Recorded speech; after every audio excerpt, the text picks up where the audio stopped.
ചർച്ചകളും അനുനയിപ്പിക്കലും ഒക്കെ കഴിഞ്ഞ് എന്നാണ് ജനങ്ങളുടെ കാര്യങ്ങളൊക്കെ ഒരു തീരുമാനമാവുക? സംഭവം ആകെ കുളമായിക്കൊണ്ടിരിക്കുക. ഭരണസ്തംഭനമാണ് മിക്ക വകുപ്പുകളിലും. ഫയലുകളൊന്നും അനങ്ങുന്നില്ല. നമ്മുടെ സ്കൂളിന്റെ ഫിറ്റ്നസിന്റെ സർട്ടിഫിക്കറ്റ് കൊടുക്കണം, ആയിട്ടില്ല. SSPയുടെ നേതൃത്വത്തിൽ നടക്കേണ്ട, സർവശിക്ഷാ അഭിയാന്റെ നേതൃത്വത്തിൽ നടക്കേണ്ട പരിശീലന പരിപാടികൾ നടക്കുന്നില്ല. പുസ്തകം ഒരുപക്ഷെ കിട്ടുമായിരിക്കും. പഠിപ്പിക്കാൻ അധ്യാപകർക്ക് മൊഡ്യൂളുകൾ പുതുതായിട്ട് പരിശീലന ക്ലാസ്സുകളുടെ ഭാഗമായി തയ്യാറാക്കേണ്ട മൊഡ്യൂളുകൾ പഴയത് വെച്ച് തയ്യാറാക്കാനാണ് നിർദ്ദേശം നൽകിയിരിക്കുന്നത്. അവർക്കാണെങ്കിൽ പരിശീലകർക്ക് പൈസയും കിട്ടിയിട്ടില്ല.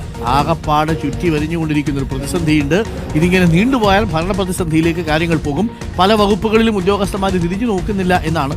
ഇന്ന് നമ്മുടെ ചൂരന്മല മുണ്ടക്കയിൽ പോലും ചില പ്രതിസന്ധി ഉടലെടുക്കുന്നു എന്നുള്ളതാണ് ഇപ്പോൾ നമുക്ക് ലഭിക്കുന്ന വിവരം. ഇനി പെൻഷൻ കിട്ടും, കൈ നീട്ടി കാത്തിരുന്നോ എന്ന് ചോദിക്കുന്നുണ്ട്. അതൊക്കെ കിട്ടുമായിരിക്കും, കിട്ടട്ടെ. ഇന്നലെ അവസാനിച്ച മുഖ്യമന്ത്രിക്കായുള്ള തെരച്ചിൽ ഇന്ന് വീണ്ടും തുടരുമെന്ന് കേൾക്കുന്നു. നേതാക്കൾക്കൊപ്പം ഇനി കോൺഗ്രസിന് വോട്ട് ചെയ്തവരെയും ഡൽഹിക്ക് വിളിപ്പിക്കുമോ ഹൈക്കമാൻഡ് എന്നൊരു പ്രേക്ഷകരുടെ മെസ്സേജുണ്ട്. പെട്രോൾ ഡീസൽ വില കൂട്ടിയാൽ നമുക്ക് പുല്ലാണ് എന്ന് പറയുന്നുണ്ട്. നമുക്ക് വണ്ടിയില്ലല്ലോ, നടന്നുപോയ പോരെ എന്നുള്ളതാണ്. എല്ലാ വർഷവും സ്കൂൾ തുറക്കാനാകുമ്പോൾ പുസ്തകവും യൂണിഫോമും ഒക്കെയാണ് കിട്ടാൻ വൈകാറ്.